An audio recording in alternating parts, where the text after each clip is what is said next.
In teaching entrepreneurship or writing about entrepreneurship, there's a big challenge in it because I think there is no single formula. As you could tell from the last few speakers, it's always a very, very different story. And I think every moment in the history of business, every moment in the history of technology happens only once. The next Mark Zuckerberg will not be building a social networking site. The next Larry Page will not be building a search engine. The next Bill Gates will not be building an operating system company. If you're copying these people, in some sense, you're not learning from them.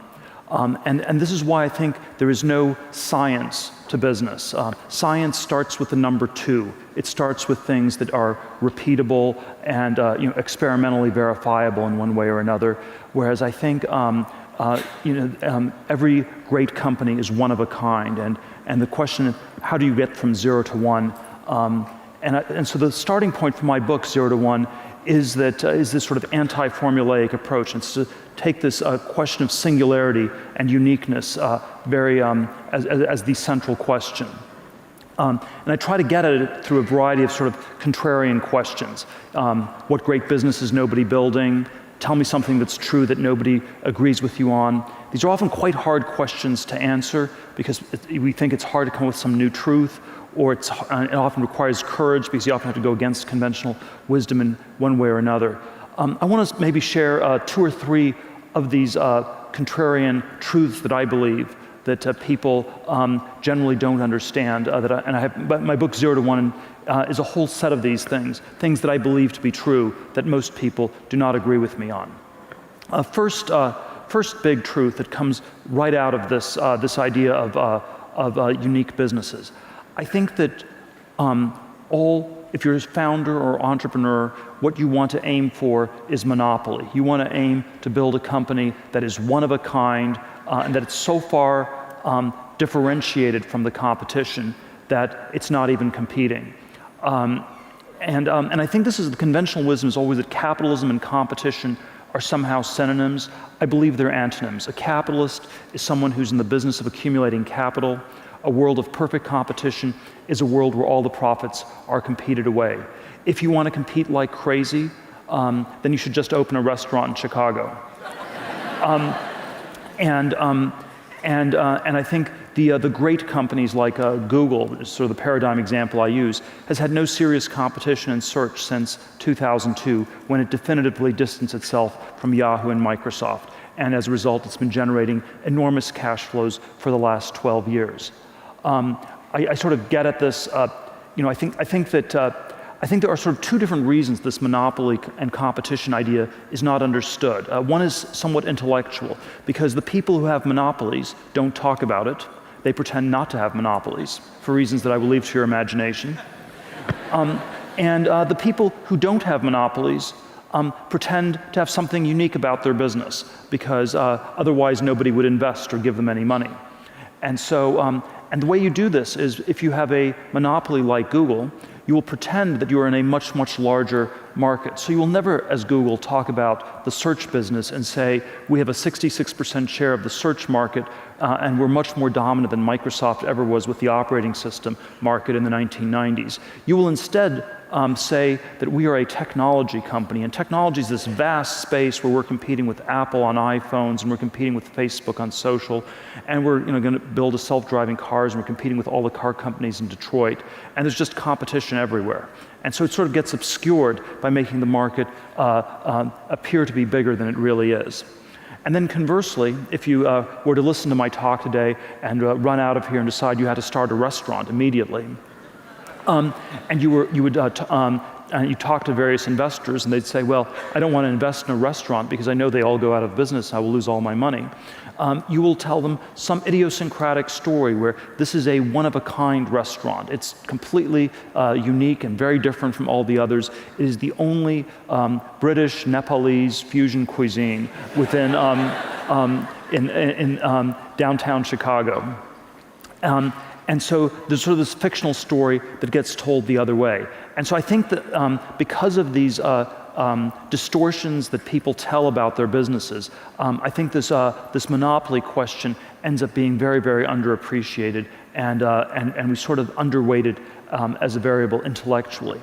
But I think there's also sort of a second reason that this is not understood that well. I sort of, the opening line of Anna Karenina is that all happy families are alike, all unhappy families are unhappy in their own special way. And I think the opposite is true of business. I think all happy companies are different because they figured out some way to radically differentiate themselves and escape from competition. All unhappy companies are alike because they fail to escape the essential sameness that is competition. The chapter in my book entitled All Happy Companies Are Different got excerpted by the Wall Street Journal, and they retitled it a little bit more provocatively with the title, Competition is for Losers. And the reason this is such a provocative title is because we always think that the losers are the people who can't compete effectively enough. The losers are the people who are slow on the swim team in high school. The losers are the people whose grades or test scores aren't quite good enough to get into the right universities or something like that. And so the idea that somehow competition itself is something that we are perversely attracted to is very counterintuitive. And yet I want to suggest that there is always this incredible pull that competition has on us. The autobiographical anecdote in my book when I was a teenager in my 20s and the advice I'd give my younger self was incredibly driven by these sort of competitive dynamics. My 8th grade junior high school yearbook, one of my friends said, "I know you're going to make it into Stanford in 4 years," and sure enough, I got into Stanford 4 years later, then went to Stanford Law School, and then ended up at a big law firm on Wall Street. It was one of those places where from the outside everybody was trying to get in, on the inside everybody was trying to get out. When I left after 7 months and 3 days, one of the people down the hall from me told me it was reassuring to see me leave. He had no idea it was possible to escape from Alcatraz. And of course, all you had to do was go out the front door. But it was psychologically hard for people to do this because their identity was so wrapped up in the competitions they had won, the people they had beaten along the way, that they could not even imagine doing anything different. And so I think this is why I think competition is always this very two-edged thing. When you compete ferociously, you will get better at that which you're competing on, but you will always narrow your focus to beating the people around you, and it often comes at this very high price of losing sight of what is more important or perhaps more valuable. And so I think there's this very strange phenomenon in Silicon Valley where a lot of the most talented startups, a lot of the great startups seem to be run by people who are suffering from a mild form of Asperger's. And I think we need to always turn this fact around and view this as an indictment of our whole society. Because what does it say about our society when anyone who does not suffer from Asperger's, who is socially well adapted, will be talked out of all of their original creative ideas before they're even fully formed, who will sense this is a little bit too weird, that's a little bit strange, that sounds a little bit crazy, people are looking at me in a weird way. And I think this is something that we must all realize is sort of a deeply endemic problem. They've done these studies at Harvard Business School, which I think you can often think of the business school student as a profile in anti-Asperger's. They're sort of very extroverted, often have no real convictions. And you have sort of a hothouse environment in which you put all these people for 2 years. And at the end of the 2-year process, they've all sort of talked to each other and they've concluded they should all try to catch the last wave. And it's invariably a pretty bad idea. In 1989, they all wanted to work for Michael Milken, just a year or two before he went to jail. They were never interested in tech or Silicon Valley except for 99, 2000 when they timed the dot-com bubble implosion perfectly. And then sort of 2005 to 07, it was all housing and private equity and things like that. And it's easy in some ways to make fun of people in business school or people who are sort of conventionally tracked. But I think we should recognize that we're all very prone to this. Already in the time of Shakespeare, the word ape meant both primate and to imitate. And there is something very deep in human nature that is imitative. It has a lot of good things. It's how language gets learned by kids. It's how culture gets transmitted in our society. But it also can lead to sort of a lot of insane behavior. It can lead to the madness of crowds, to bubbles, to sort of mass delusions of one sort or another. And I think it can, and I think it's, advertising, we always tell ourselves that we're not that prone to this, and I think that's something I'd encourage all of us to rethink. We always think of advertising as something that just afflicts other people, that never afflicts ourselves. I think this is very far from the case. And so the monopoly competition is not just this intellectual failure, it's also this thing where you have a tiny door where everyone's trying to rush through, and there may be around the corner a vast and a secret gate that no one's taking, and you should always find the secret path and go ahead and take that. Two other quick ideas on things that I believe to be true that most people don't agree with me on. I think there are many answers to this question, what is true, that people don't agree with me on. And most of us actually don't think there are that many answers left. We think that all these answers have been discovered, and I sort of give a trichotomy in my book of conventions, which are truths everybody already knows. The other end, there are mysteries, which are truths that we can't that nobody in this world can figure out. And then there are things that are in between that are hard. It takes a lot of work, but if you apply yourself, you could figure those out, and I call those secrets. And I think there are many secrets left. Now, there are certain areas where it's not that promising to look. So, if you were growing up in the 17th or 18th century, there were some empty spaces on the map, and you could become an explorer and discover some more secrets about geography. Or in the 19th century, there were still some empty spaces left on the periodic table of elements, and you could go into chemistry and discover some things in basic chemistry. And so I think geography, basic chemistry, these are areas that have been fully explored. These are areas where you're not going to find any secrets. These are not promising areas where you will discover a new truth that no one else knows, and that can become the basis for a great insight or a great business. But I think most areas are not like this. And I think that there are many directions we can go in where the frontier is still surprisingly close. There certainly has been an enormous amount of ideas and businesses that have been discovered in this IT space for the last 40 years. And there's no reason to think that's going to stop. Around computers, internet, mobile internet, software, there are many things people find. The ideas are often, they always seem shockingly simple in retrospect. They're pretty hard ex ante. When we came up PayPal with combining email with money, that was a secret. It was not an easy thing to figure out. No one else in the world had figured it out, but it was far from impossible to do. And once we came up with the idea, we thought, wow, it's amazing no one's thought of this yet. We have to really execute fast before anyone catches up. And so I think there are many things, there are many secrets like this that are left to be discovered.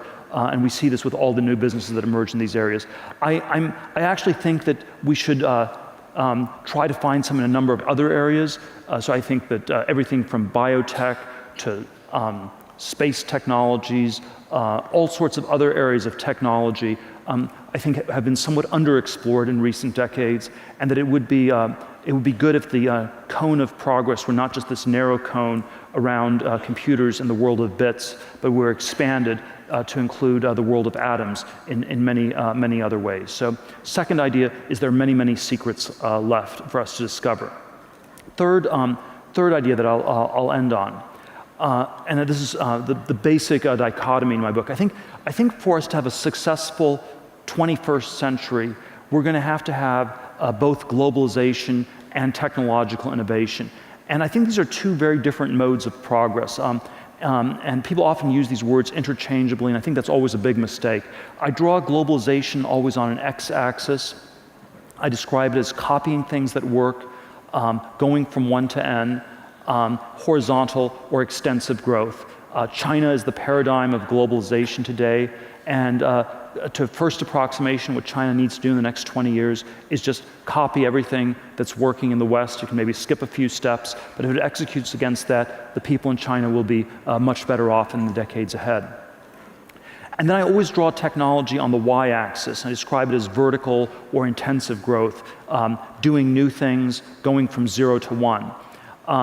And we can sort of see this big difference between globalization and technology if we think about the history of the last 200 years. There have been periods of globalization, there have been periods of technology. The 19th century was a period of both.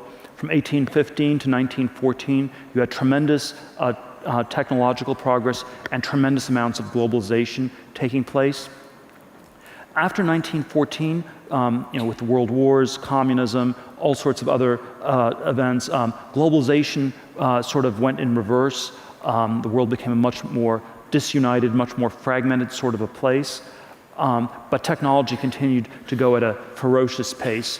And I would argue since maybe about 1971, when Kissinger went to China and globalization restarted, it began at a ferocious rate the last 40 plus years. Technology's been going a little bit more slowly, where it's been, as I already said, a narrow focus on computers and a little bit less of other things. So the last century, unlike the 19th century, has been a period where we first had lots of technology, but no globalization, and we've now had a more recent period where we've had lots of globalization, but only limited technological progress. And this change is reflected in a very different way in which we talk about today's world. In the 1950s or 1960s, we would have described the world as being divided between the first world and the third world. The first world was that part of the world that saw relentless, accelerating technological progress. The third world was that part of the world that was permanently stuck, permanently screwed up in one way or another. So no globalization, but lots of technology. Today we would divide the world into the developed and developing nations. The developing nations are those that are copying the developed world. And so this developing dichotomy is a pro-globalization dichotomy. It's sort of a convergence theory of history where the entire world will become more and more homogeneous as globalization continues apace. But it is also implicitly an anti-technological dichotomy, because when we say that we're living in the developed world, we are implicitly saying that we're living in that part of the world where nothing new is going to be done, where things are finished, they're complete, and we can expect decades of stagnation and sclerosis, and the younger generation should expect to have a lower living standard than their parents, and we have sort of this rather bleak view of the future. And I think we should not accept that sort of a label. We should not accept this idea that we're living in the developed world.